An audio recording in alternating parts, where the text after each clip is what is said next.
thoughts, opinions, and general overall shade thrown on High at 9 News are those of the individual speakers and not those of High at 9 News, its audience, or its advertisers. The statements made do not constitute medical, legal, or financial advice, and for advice tailored to your specific situation, please consult with a licensed professional.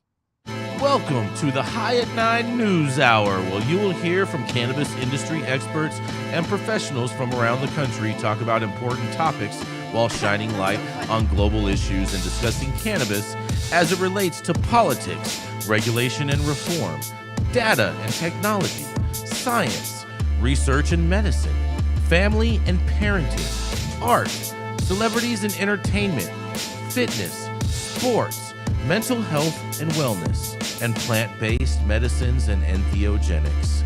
Together, we are building a stronger community, fighting the stigma and creating change. With your hosts, Jason Beck and Rico Lamitte, joined by special industry expert correspondents from around the country, and daily antics brought to you by Cannabis. Coming to you live every Monday through Friday at 9 a.m. Pacific Time and high noon on the East Coast. And thank you all for getting high at 9 with us.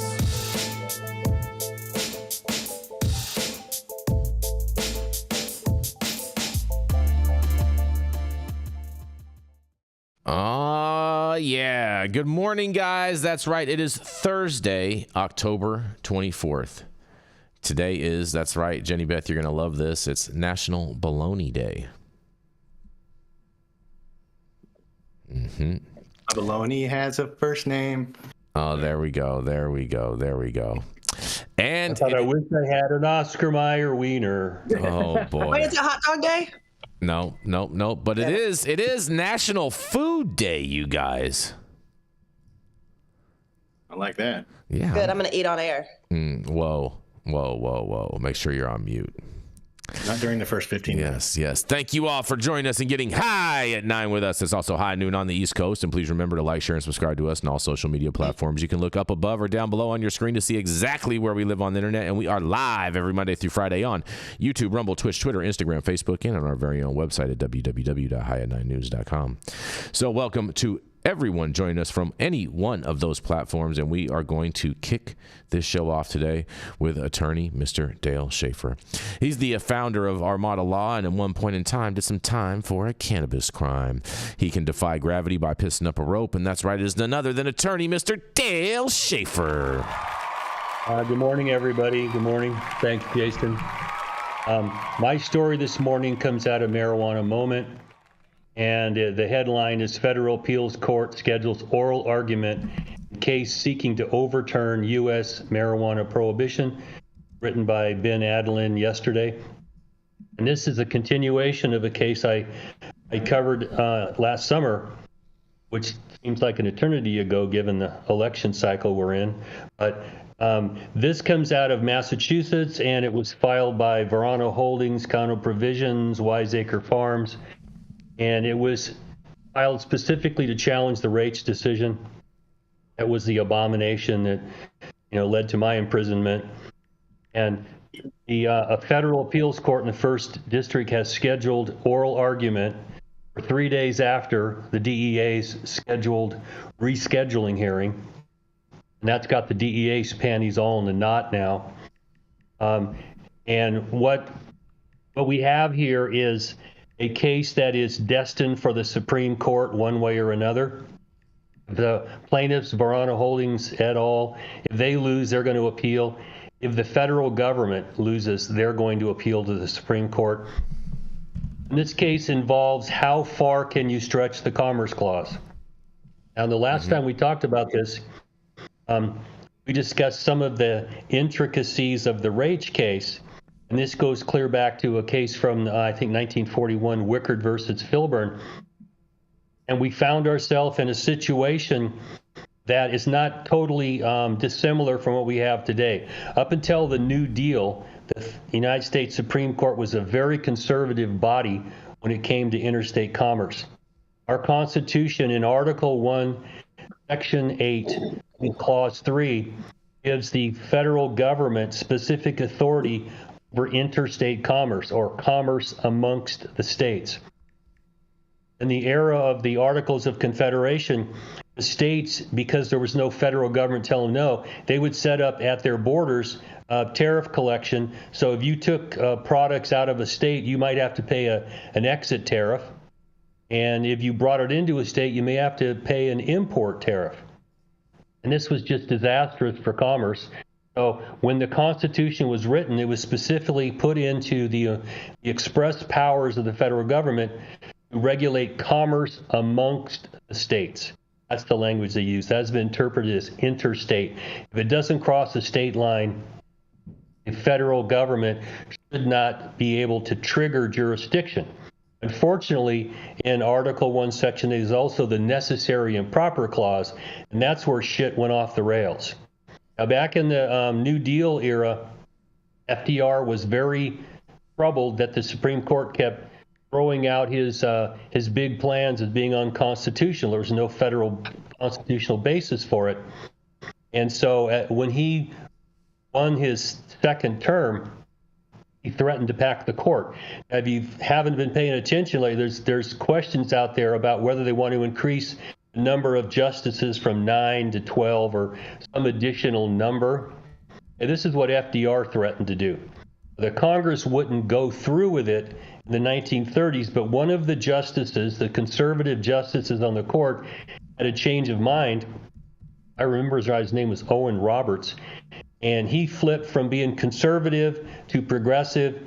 And now the Supreme Court started to uphold some of the legislation that was pushed by FDR that, quite frankly, it seems to be outside the power of the federal government per the Constitution. So finally, I think in 1941, they decided Wickard versus Filburn, where they decided that you can tell a farmer he can't grow his own personal wheat to feed his family and his cows, because the cumulative effect of that is going to have an impact on interstate commerce. Therefore, they took the necessary and proper clause and stretched it so far that it seems to take away states' rights. Okay. That was the case that really, put a lump in a lot of people's throats. And then in 2005, the Raich case came out of the Supreme Court, and that case, took the Wickard versus Filburn case another extreme and claimed that because the federal government had a nationwide prohibition against marijuana, that the federal government, through the necessary and proper clause, could prohibit intrastate, strictly in the state, non-commercial activity, which is what Angel Raich and Diane Monson were proposing to do: grow their own weed in their backyard, use it in their house for medical purposes, never leave the state, blah, blah, blah, blah. The Supreme Court took the Wickard versus Filburn decision and created another abomination here and said, well, we're going to find that the federal government has the power to prohibit even intrastate non-commercial activities because the impacts on interstate commerce are great enough. I don't know if there's any actual evidence of that. That was just what the story out of the federal government. But now what we have is a case where they have brought on high-level attorneys to represent them. They seem to be funded, and they understand that the goal here is to get to the Supreme Court. And one of the things I've talked about before is Clarence Thomas in the Raich case is railed against it. We have this thing called the 10th Amendment, and the way it reads is that if a power is not specifically given to the federal government or prohibited to the states, the power belongs to the states and the people. Flip it around, the states and the people have all the power unless the federal government is specifically given a power in the Constitution or it's prohibited to the states. So I like that position more, that this is a government of the people and by the people, and the federal government is a constitutionally restricted power. Okay? So now we have the situation we have now where, since Raich, the federal government under Obama put out the Cole memo and decided that, well, it's just not, we don't want you going after these state medical marijuana programs if the actors are in compliance with state law. Okay.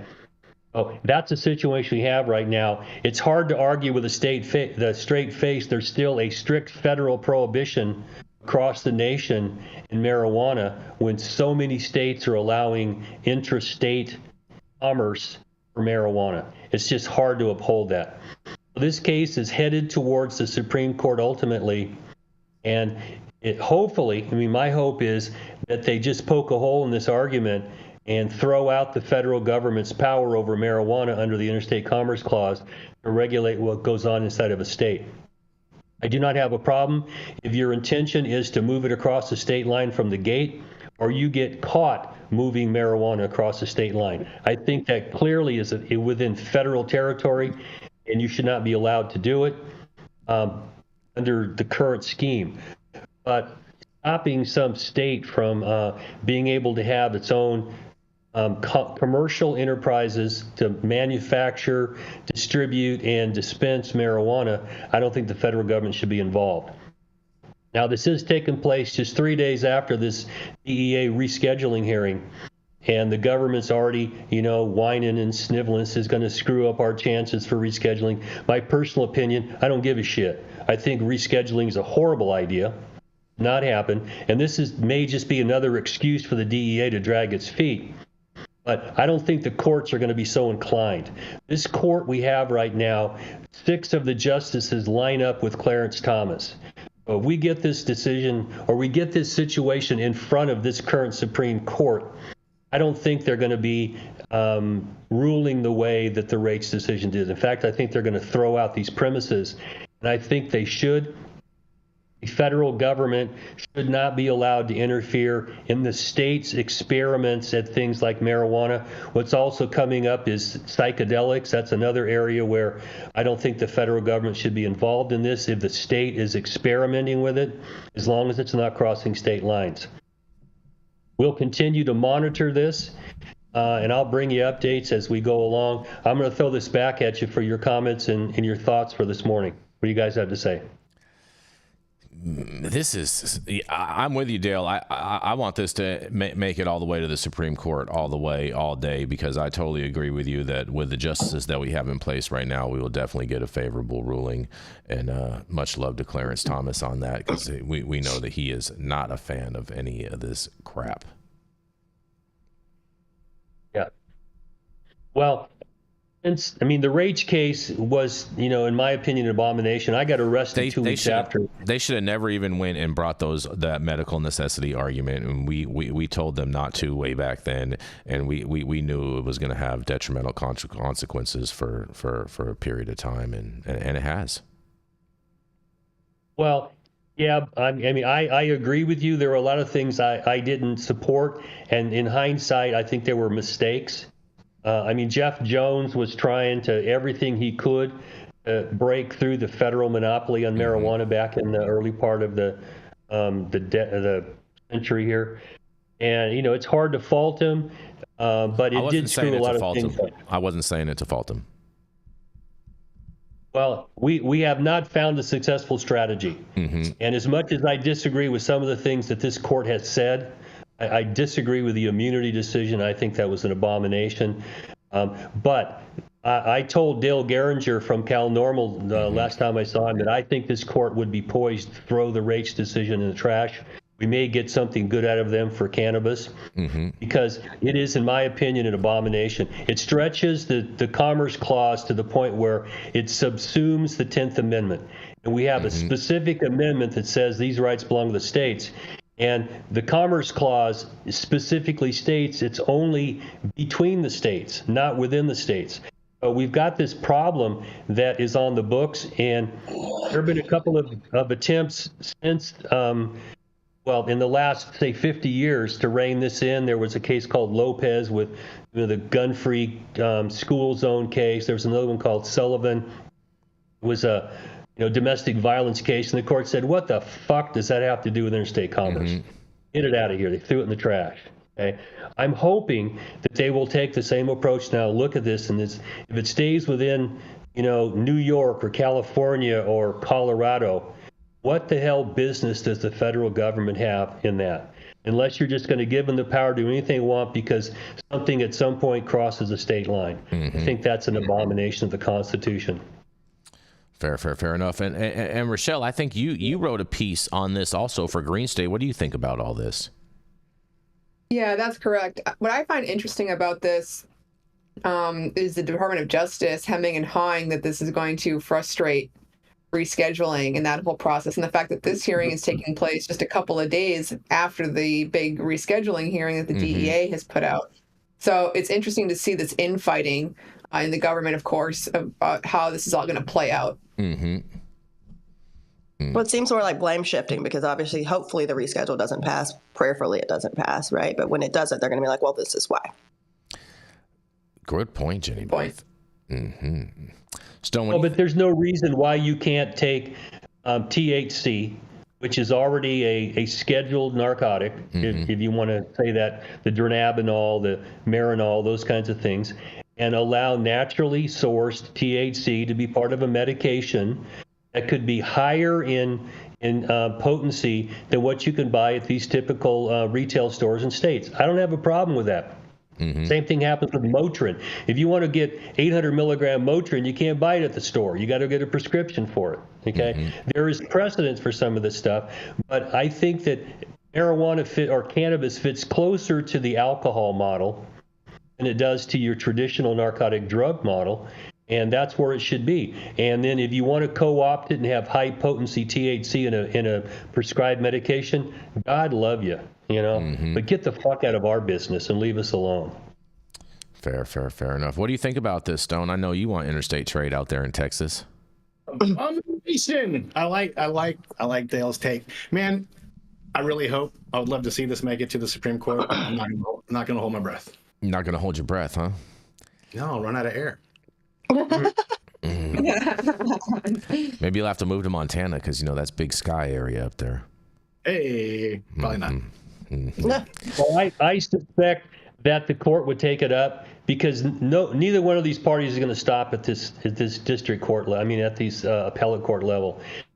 The one that loses is going to appeal, and I think the Supreme Court would grant certiorari. That's what you do. You file for a writ of certiorari to ask them to review it. And I think they're poised right now to strike some of this nonsense that's gone over the last 50 to 60, maybe 70 years and rein some of this stuff in. That's just my own opinion. I agree with that to some degree, Dale. I know I've talked with a few friends of mine that are Supreme Court lawyers, and they all agree that as well, that if this thing makes it up to the Supreme Court, that we ultimately will probably get a favorable ruling. So hopefully it does, and we're rooting for them. And thanks to all these lawyers that are working on this. That is for sure, without a doubt. Do you have any final statements on this, Jenny Beth? Nope. All right, fair enough. We're going to roll into a commercial, and we're going to be right back. I'm Jason Beck, and this is Smoky Vanilla. And if you want to feel as good as I look, then you need to get a stretch and smoke with Smoky Vanilla. Hi, I'm Smoky Vanilla. I have my bachelor's degree in kinesiology, and I'm a sports massage therapist and stretch coach. I focus mostly on individuals that are in sport with chronic pain or injury. I love to intuitively create and customize a session based on the individual that I'm working with. We'll go over a few postural assessments, work together to create a wellness journey based on the health history, past injuries, or anything still affecting you today. And we'll get you back on your feet right away with less pain.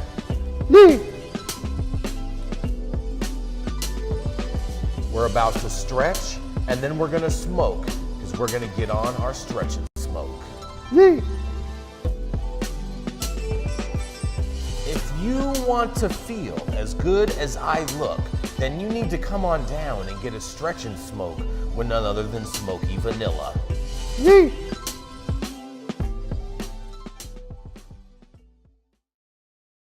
We are back, you guys. I'm gonna roll into my story. Rico is having some internet problems today, so if he may join us. So if not, I'll cover his story as the sixth story, but see if he can possibly make it. You know who it is. It's the third shortest guy on High at 9 News. Our head honcho and the highest Republican in any room he walks in or out of, Jason Beck. Oh, you're funny, Jenny Beth. Very, very, very funny. Very, very funny. Well, you guys, let me tell you something. It's a big day today because Delaware's marijuana license lottery kicks off today. And what to expect and how to watch, you guys. That's right. Marijuana businesses are ramping up in Delaware with the first licenses being awarded today. The Office of the Marijuana Commissioner is hosting a lottery at 9 a.m. on Facebook Live on today. That's right, Thursday, October 24th, to see who gets the first licenses in Delaware. These licenses are for manufacturing and cultivation, and the newly created state office said that 727 of the over 1,260 applications made it to the lottery round. The 13 medical marijuana dispensaries in the state applied and were granted licenses, which should be given out in November. There is no lottery needed for testing labs, with low applications and available licenses being equivalent.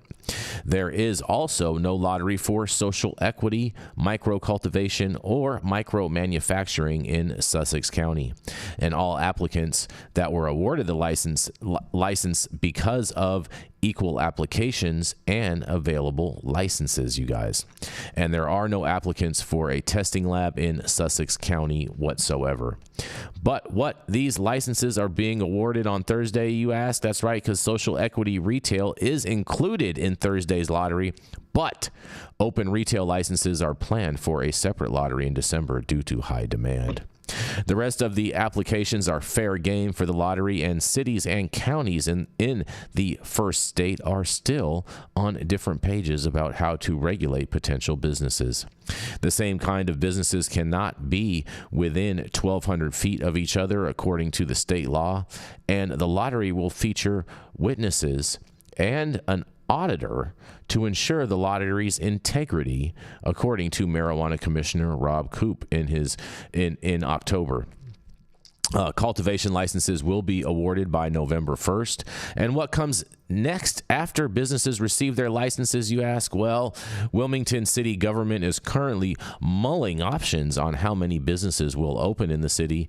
And there was a city community development and urban planning meeting on Thursday to decide whether the city council will vote on a 100-foot buffer between a marijuana business and a residential and K through 12 schools, and a 2,600-foot buffer between the same kind of businesses.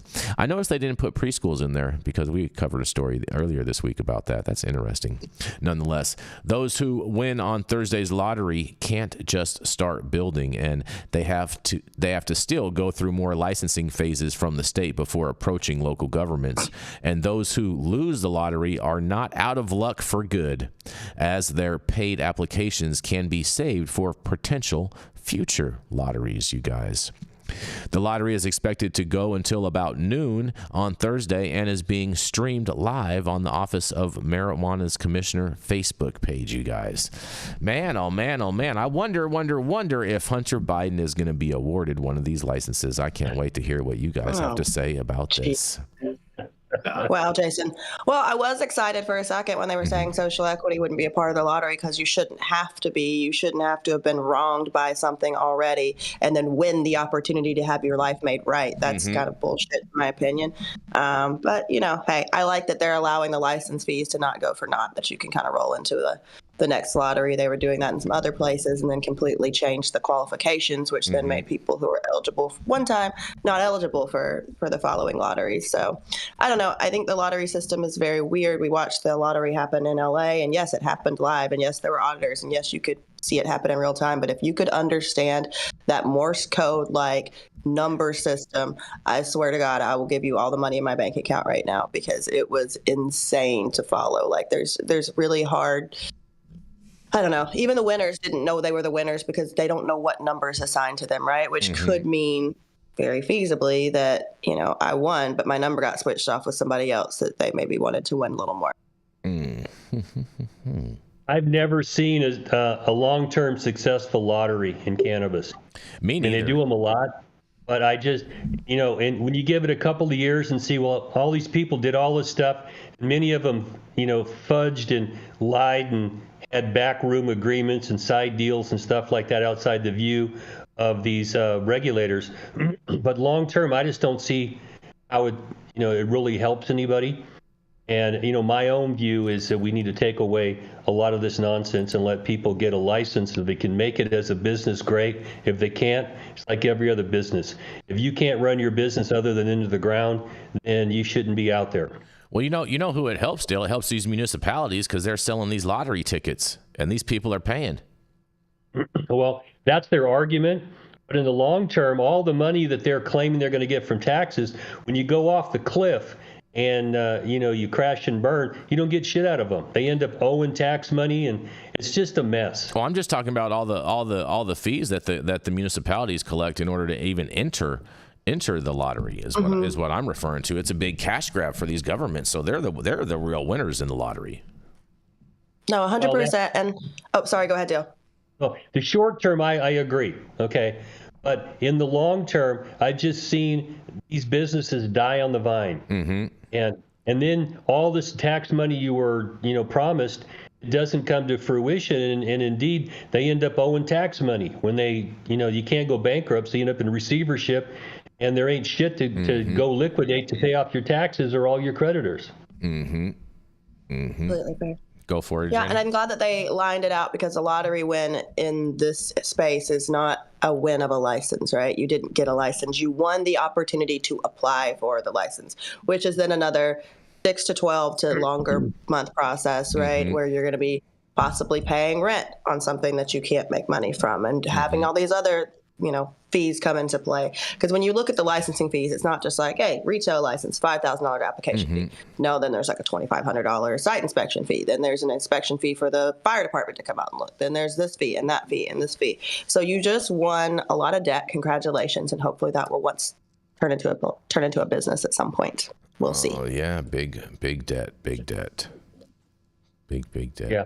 Well, the people I've represented who won in the lottery, if they didn't have a location ahead of time, they've got to go look for it. And these municipalities tend to stick you in, back corners somewhere, and the landlords jack up the rates. I think I talked about this last week, that you end up with these ungodly leases you can't get out of. And so you're paying money every month while the city or the county or whatever, jurisdiction you're talking about is dragging their feet.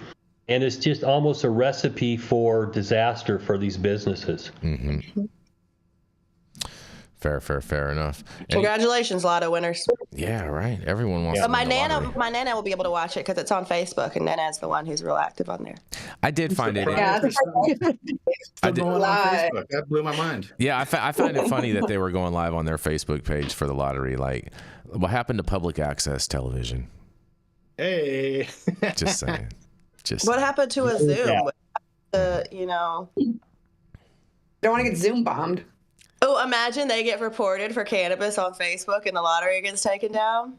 That would be hilarious. Oh, that would be great. That would be funny. That would be classic. It would be apropos, right? Mm-hmm. Yeah. Yeah. And any other thoughts on this, Rachelle or Stone? I just think these lotteries, they, like Dale said, they give room for bad actors to step in and do stupid shit. Talk about integrity. I hope they have more integrity than what we've seen going on in Alabama. How many of these, like out of the 700 and whatever people, how many licenses or opportunities to apply for licenses are being awarded? Do we know? How many, what, say that again? I'm sorry. How many license slots are available? How many winners, how many lottery winners out of the 747 people? Well, I thought I mentioned that. Hold on a second. Let me. I agree with Dale. Like, let these people start their business and open business. And if they fail, they fail. Like, this lottery shit's stupid. It's like pissing up a rope, right, Dale? I feel you. That's right. It comes dribbling right back down. Oh, God. Oh, interesting. It doesn't state how many winners there will be in the article. I thought it did, but it does not state exactly how many. Not enough. That's the answer. Hey, I'm not mad at that, Dale. That's fair. That's very fair right there. Not enough. Not enough. Well, we're going to keep this train rolling. We are going to roll right into the man who is back with a bionic back. That's right. It's Mr. Stone Slade. He's back from back surgery, and he's up here standing tall and doing it all. That's right. It is Stone Slade. It's your ATX. No Thank you, ATX. Jason. No ATX. This is horseshit. ATX. Coming at you from the ATX. No, just kidding. We're going to jump into some, Halloween. We're getting close to Halloween. It's time for the what about the kids nonsense to start up. Cannabis legalization used to be a straightforward debate, public health, economic opportunity, and individual freedom. But now it's turned into something else entirely.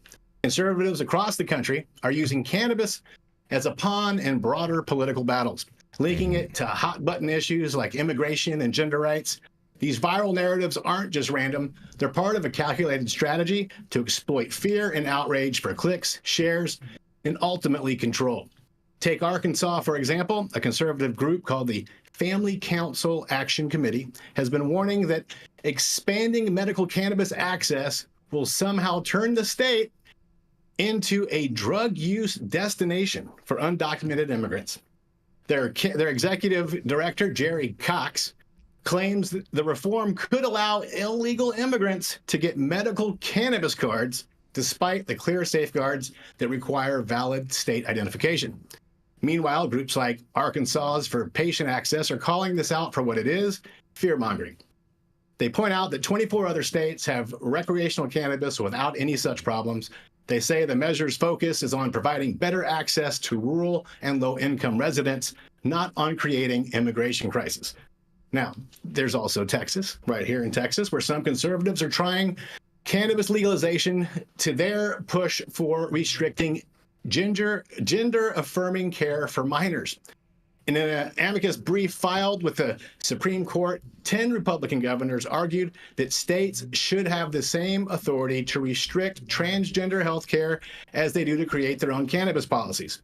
This is all part of the United States versus Scrimity case where transgender youths are challenging Tennessee's law banning gender-affirming care. Essentially, these governors are saying, if we can't make up our own cannabis rules, if we can make our own cannabis rules, we should be able to do the same with healthcare. It's no coincidence that these issues are being tangled together by wrapping cannabis into the cultural battlegrounds like immigration and gender rights. Conservatives are steering the conversation away from cannabis's actual benefits. The tactic is as old as it is effective. Shift the focus to something divisive and whip up a little fear along the way. And with the way social media works, fear-based content spreads like wildfire, keeping these narratives front and center. These stories aren't just distractions. They help maintain policies and disproportionately affect marginalized communities. Cannabis criminalization has long been used to incarcerate Black and Latino communities. And even though some states have moved to legalize it, thousands remain locked up for nonviolent cannabis offenses. Once someone gets tangled up in the criminal justice system, they're stuck, barred from housing, employment, and educational opportunities. Legalization may offer a way out for some, but as long as these narratives dominate the conversation, real progress will remain slow and uneven. It's hard not to notice how these tactics mirror other political maneuvers. Look at the way the NRA rebranded the AR-15 as a modern sporting rifle. They softened its image to make it more palatable, despite the rifle being at the center of so many mass shootings. Conservatives are now doing the same with cannabis, rebranding it as part of a larger cultural war to distract from the core issue, the need for criminal justice reform and economic equity. In the end, cannabis is more than just a plant or a policy question. It's become a symbol of the cultural battles shaping our country. And if these fear-based narratives continue to drive the debate, it's the most vulnerable communities that'll pay the price. Staying locked in cycles of incarceration and poverty. So while legalization might seem like a fight about personal freedom, it's really about who gets to control the narrative and who profits along the way. I'm Stone Slade reporting for the High at 9 News. Man, Stone. Hey. Good story, Stone. Mm-hmm. Hey, thanks, Ginny B. Yeah, I mean, there is a large number of prohibitionists that are hyping up a lot of these myths, but there are a lot of you touched on so many subjects, Stone, and I don't want to go down a rabbit hole with it, but especially some of those subjects. We're not going to touch those at High at 9. Yeah, but Well, but the campaign rhetoric now is where this is going to be pigeonholed. And I think it does a disservice to trying to undo this prohibition by triggering people who hear things that are part of a campaign narrative for their candidate, and then now they look unfavorably on cannabis. That's what I see as a downside of this, because we're going to have fights down the road on the rights of the LGBT community. We're going to have those issues. We need to have a real discussion about immigration in this country, broad scope, both parties, with, the talking heads out of the picture, sit down, close the door, stick some pizza under the room, and tell them to fix this shit, and help it for the people. But I just see that I don't think anything's going to get done with this until the election's over, and I think it does a disservice on both sides to play these victim politics and these memes that get people's butts to pucker up. Doesn't help cannabis at all. Fair enough. What do you think about all this, Rachelle? I mean, I just think it's interesting how they're trying to weaponize the plant in this kind of way, and lumping in all of these other hot button issues with pot. It doesn't really make much sense to me. I totally agree with you on that one. I definitely agree on that. And if I'm doing my diagram, I would say that all these topics come together in the things that regulators aren't actually doing anything about. So last time we saw any kind of meaningful LGBTQIA legislation was when. Last time we saw anything meaningful for cannabis is also when. When did we actually do anything about gun control? Okay. Borders, clearly, we're right on top of that too.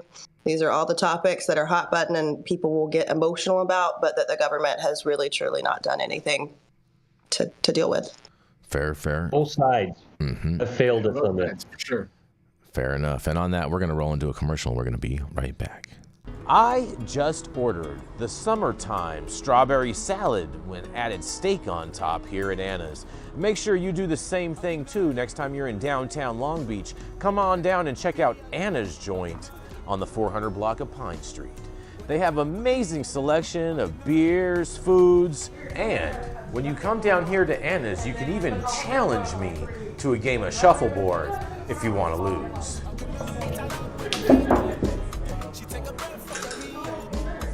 Did you get that?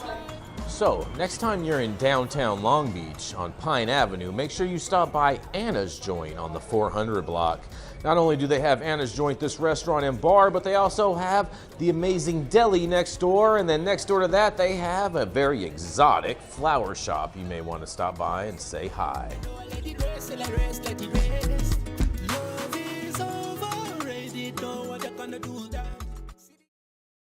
All right, stop whatever you're doing. Make sure you smash that like button. I know we'll appreciate it, you'll appreciate it, and YouTube will appreciate it. Also, make sure you subscribe to the channel if you've not subscribed already, and all of the articles that we cover on today's show, you'll be able to read on our website in just about an hour or so. This plan would make marijuana legal, but would not remove all of the consequences. Explain that for us. Why are they busting in my door after midnight over something that Illinois says is legal? Right. We've run into so much cannabis. We've run out of places to put it. Things are legalized, but it's not legalized completely. My mini doc on legalization policy in Illinois is available for free streaming now at colememo.com/minidoc.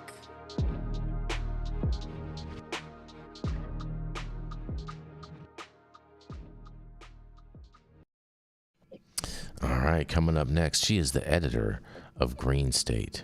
She's also recently happily married with a fabulous fall wedding, and she has an intensive Lego collection, and maybe she may even make Lego characters out of us one day. You never know. That's right, it is none other than Miss Rachelle Gordon.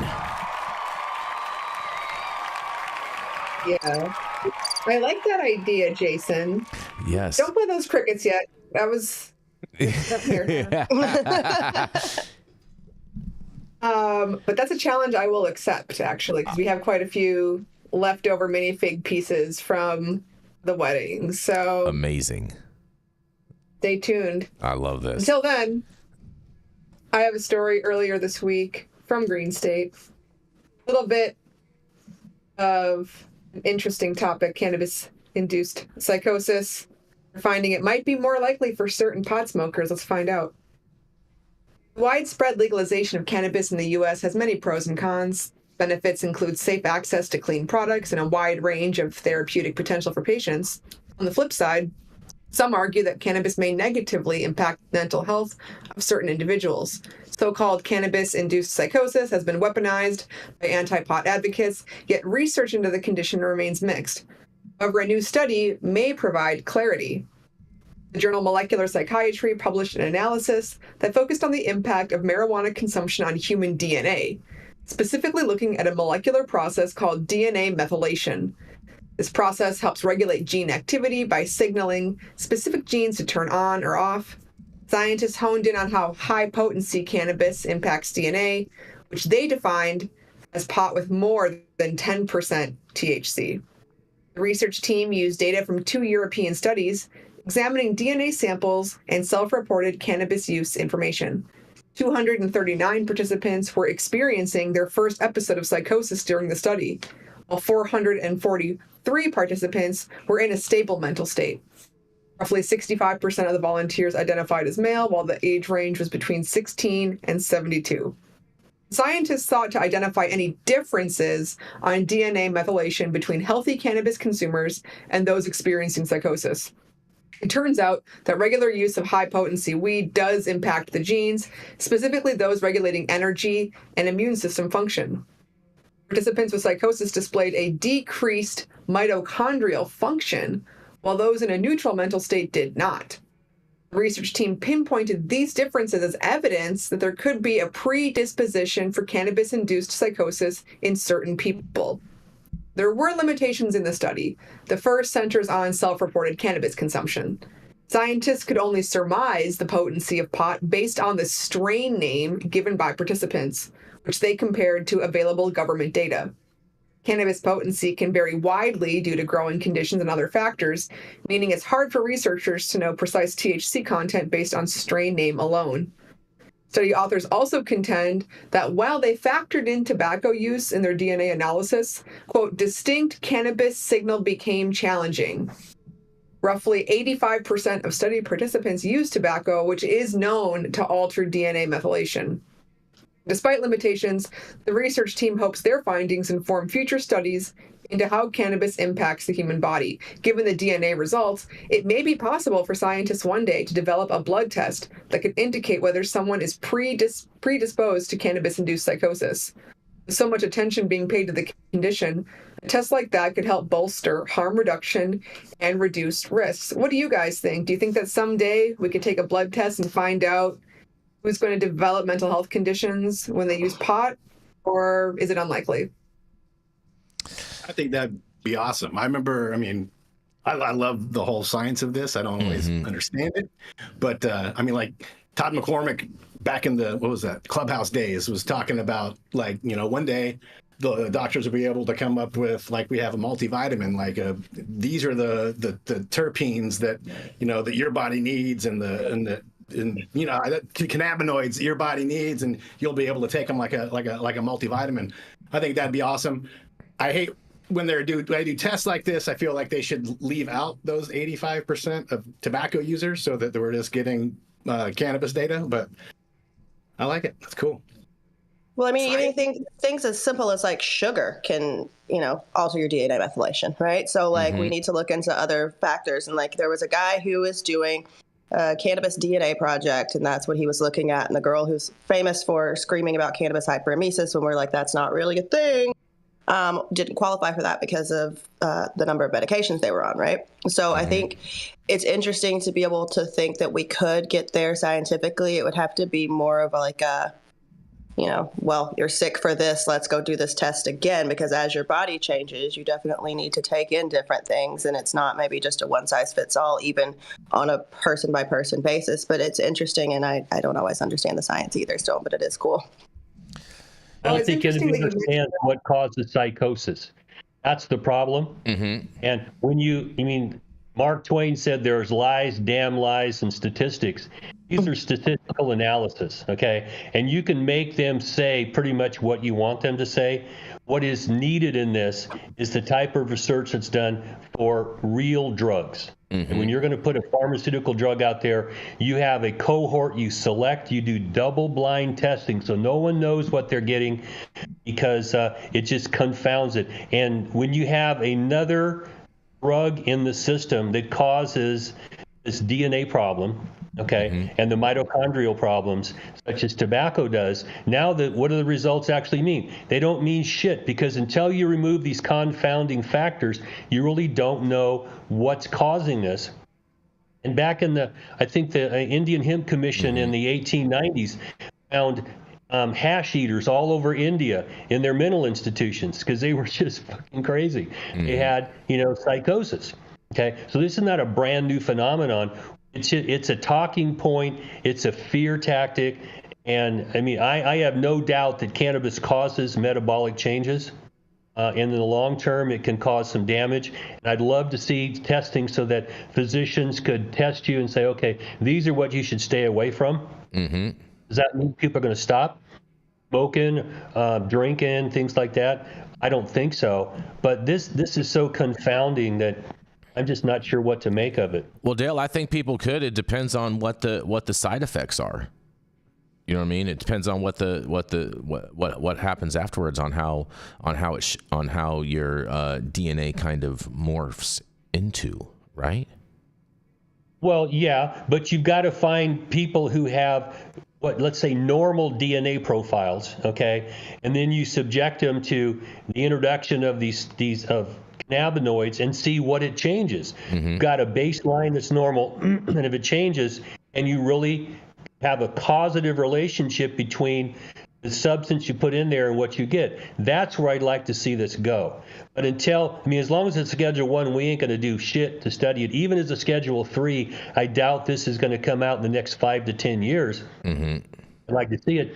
But as more people use cannabis, there will be pressure to study this and find out what is this doing to people, because these issues like, cannabis hyperemesis, okay, what causes that? Is that a placebo effect? You're just fucking crazy, and someone says, oh, your nausea is caused by this, or you think it is, and now all of a sudden you can't get off the topic? I don't know, because Heather has it, okay, and I trust my kid, all right? What does it mean? I really don't know. That's just one of the many problems, and in the bottom line, you can't overdose on cannabis. No matter what it is you do, you can't kill yourself, consuming this stuff. It is safe. Now, let's go beyond this and see how safe is it? What things should you do or should you not do under the influence of cannabis?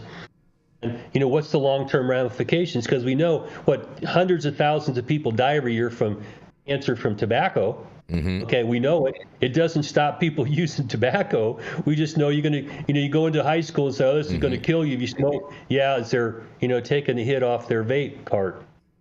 So I just don't think it's going to change human nature. I'd like to know myself, though.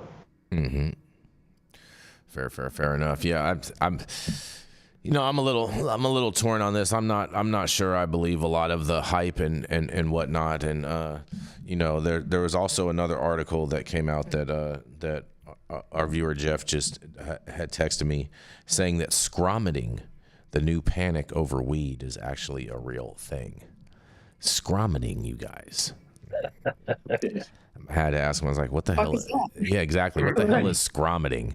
Because to me that just sounds like to me that just sounds like that's the word that they started using for when people that have CHS start throwing up. To me, that's what that sounds like. They're going to call it. Or when you vomit on someone's scrotum. All right, there you go. Oh my wow. Whoa! And on that, we're going to roll into a commercial, and we're going to be right back.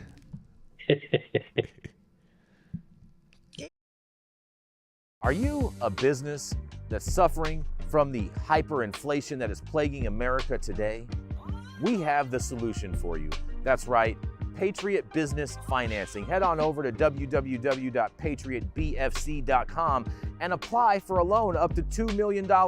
Any state, any industry, even the cannabis industry, the CBD industry, as well as the industrial hemp fiber industry. Secure up to $2 million today, and make sure that when you apply, you tell Paul you said hi from High at 9. Well, Jeff texted me back, and he said that scromiting is called scream vomiting. You guys, I guess you're screaming and vomiting at the same time. I guess that's kind of appropriate for Halloween, maybe. That's nasty.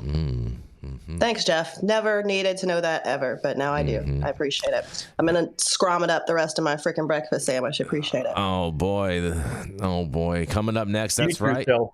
That's right. It's the scrometer herself, Miss Jenny Beth Dills. She's the founder of Kind Cannabis and of Justice Served, a 501c3 that helps individuals with criminal justice reform issues that they need to help resolve to move on in life. That's right. It is none other than Miss Jenny Beth Dills. Scromiting. Good. Could have gone without that forever. Jason, you're going to love my story today. You know why? Does it involve scromiting? No, it doesn't. It involves New York. Oh, I love this already. I know. New York Attorney General Letitia James has announced a significant legal victory, securing a $9.5 million judgment against George West, the owner of an unlicensed cannabis store known as J-Dega 7.0, located in Ontario County.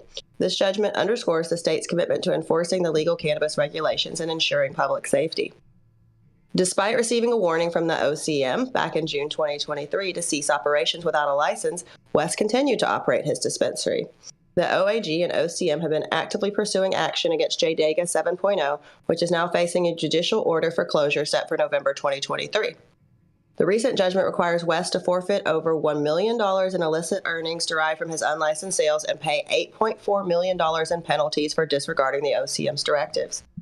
Attorney General James commented on the situation, stating the owner of J-Dega 7.0 refused to follow the law and ignored repeated warnings to stop selling cannabis without a license. Today, George West must pay $9.5 million for breaking our rules and harming local communities. Cannabis stores must follow the same rules and regulations as any other New York businesses. Under New York's cannabis law, it's mandatory for anyone involved in the cultivation, production, or sale of cannabis products to register and obtain a license from the New York State Cannabis Control Board. Violations can lead to substantial penalties from $10,000 for each day cannabis is sold without a license and $20,000 for each day a business continues operations after receiving a cease and desist order from the OCM. Given the scale of West's unlicensed activities, the total judgment of $9.5 million reflects disengorgement, administrative fines, daily penalties, and additional revenue-based penalties. West operated his cannabis store on Main Street in Canandaigua, pronounced that one wrong, and has been selling cannabis without a license since last September 2022. An administrative examination, conducted by the OCM on June 28, 2023, revealed that West was indeed selling cannabis without proper authorization, leading to the seizure of over 200 pounds of cannabis and related products. Following this inspection, the OCM issued a cease and desist order and requested financial disclosure from West about his operations. However, he failed to comply. Investigators later found that West had generated approximately $2.4 million in sales from June 2022 to October 2023. The operation of unregistered cannabis enterprises poses risk as products sold have not undergone the necessary lab testing and may be deemed potentially dangerous. These unlicensed businesses also evade taxation, undermining the legal market established by the state. To combat these violations, the OCM has the authority to initiate legal proceedings against those who disregard the cannabis law. Attorney General James has a strong track record of holding violators accountable. In May 2024, she secured a $15.2 million judgment against the owner of 7 unauthorized cannabis stores in upstate New York. Additionally, in December 2023, she, along with Governor Hochul and the OCM, shut down Big Chief Smoke Shop in Brooklyn for operating without a license. The case against J-Dega 7.0 was handled by Assistant Attorney General Soo Young Chang and Joel J. Terangoli, under the supervision of Christopher Boyd, who oversees the Buffalo Regional Office. The Division of Regional Affairs, led by Deputy Attorney Michael Russo, Chief Deputy Attorney General Jill Faber, and First Deputy Attorney Jennifer Levy, continues to actively monitor and enforce cannabis regulations across the state. This judgment sends a clear message. New York is committed to upholding its cannabis laws and ensuring that all businesses operate within the established legal framework. For anyone involved in the cannabis industry, compliance is not just a guideline, it's the law. This is crazy. This is, as Dale would probably say, it sounds like he got spanked. $9.5 million is something that's going to be pretty tough to recover from, especially if your revenue is only $2.4 million.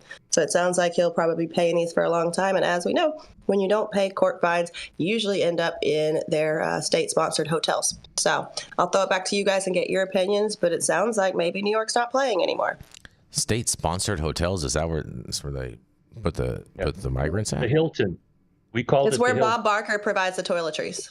Oh boy. Yeah, my mom used to call it the hotel motel.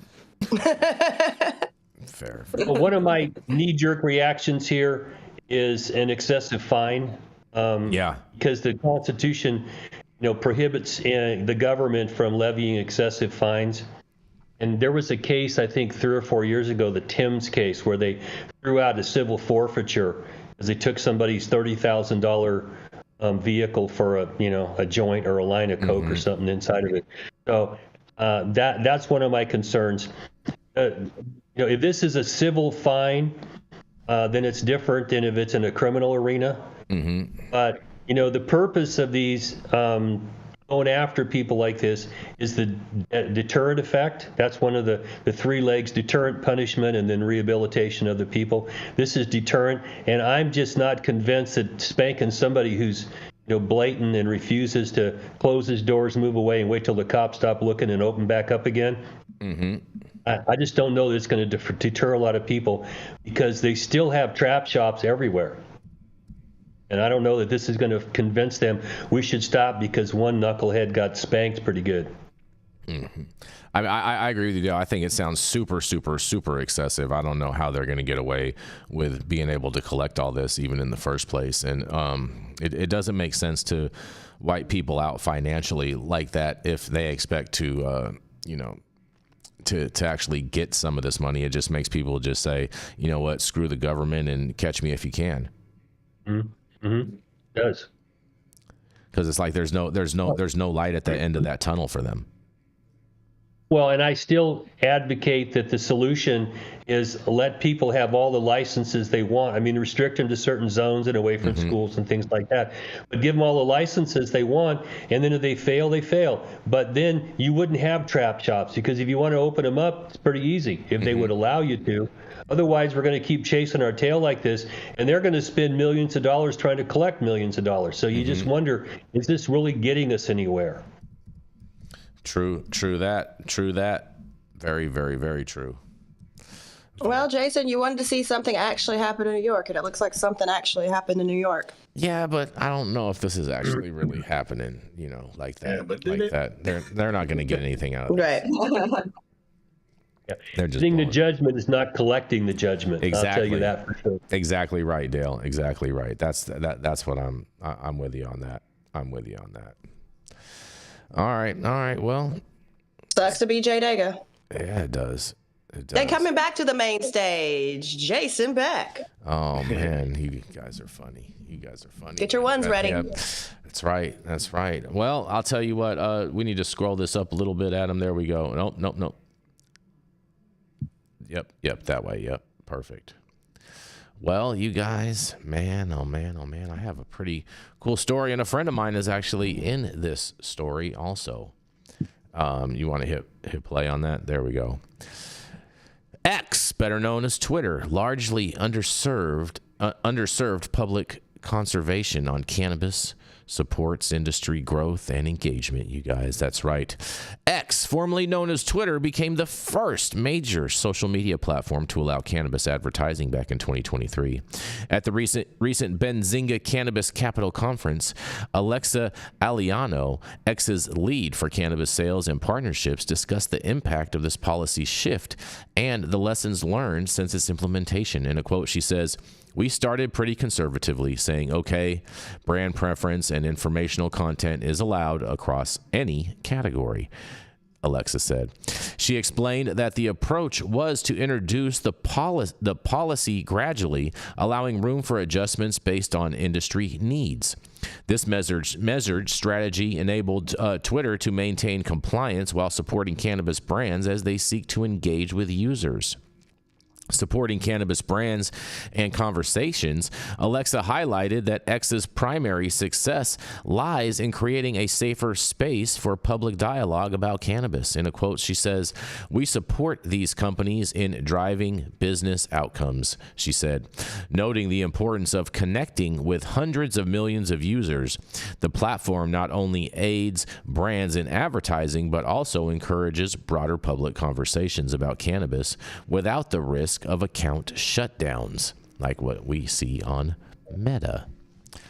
Alexa emphasized that this inclusive approach benefits the entire industry, as information sharing is critical to advancing cannabis acceptance. And in a quote, with regard to cannabis, which is a largely underserved public conversation, people can come and learn what's happening in the industry and connect with it, she noted. X's vision for the future of cannabis marketing, well, they say looking ahead, Alexa believes that X will play a vital role in shaping the digital marketing for cannabis businesses. In a quote, she says, "We're just this destination for free expression and information sharing," she said. The platform aims to remain a hub for users seeking real-time updates and news about cannabis and cannabis developments. And Alexa also expressed hope that that X's involvement can inspire more optimism in the cannabis sector. In a quote, she says, "I hope that people can take away that, someone is working at this platform and that supports the industry," she said. X's cannabis advertising policy is not only a business move, but a step toward normalizing the conversation around cannabis. And as Alexa put it in a quote, she says, "It's our responsibility to hold space for that and be a platform for that free dialogue." The company's continued efforts reflect a commitment to supporting the growth of the cannabis industry by facilitating a more open dialogue on its platform, you guys. Well, I will say that Twitter, or X, is a safe space and a great place to be overall, and you don't have to worry about your account getting deleted and all of that. And much love and thank you to all of the people working over there at X and Twitter. We appreciate you. And this is Jason Beck for the High at 9 News. What do y'all have to say about this?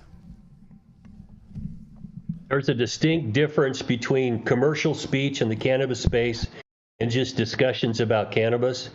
And I'd like to keep them separate, because if you're going to, advertise your company, then I think that there can be some limits on free speech because it's commercial speech.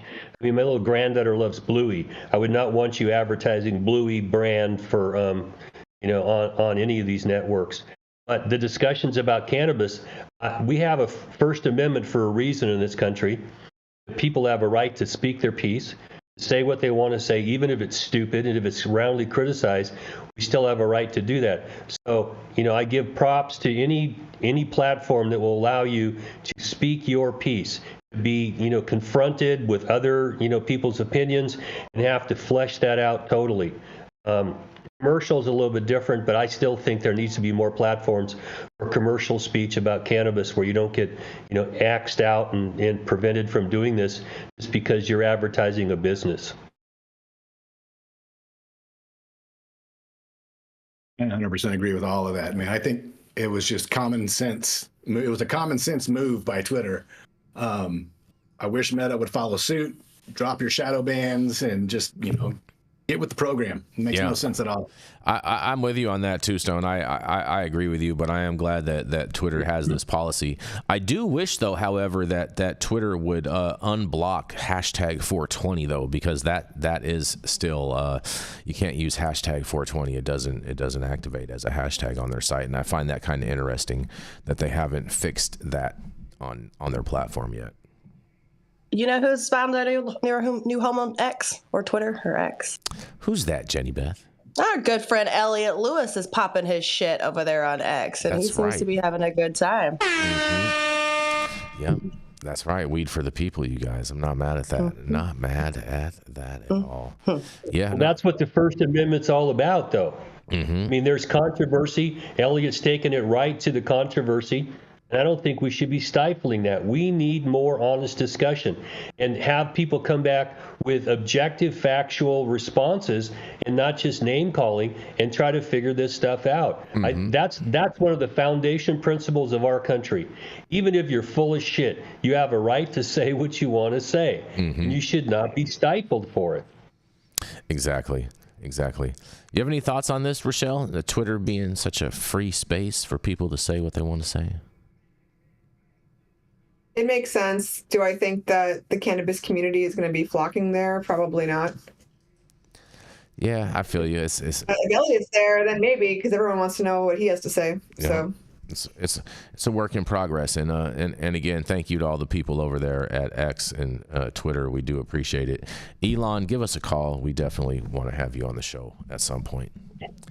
Yes. Answer us, please. And thank Hilarious. you. And thank you all for joining us and getting high at 9 with us every Monday through Friday at 9 a.m. Pacific and high noon on the East Coast.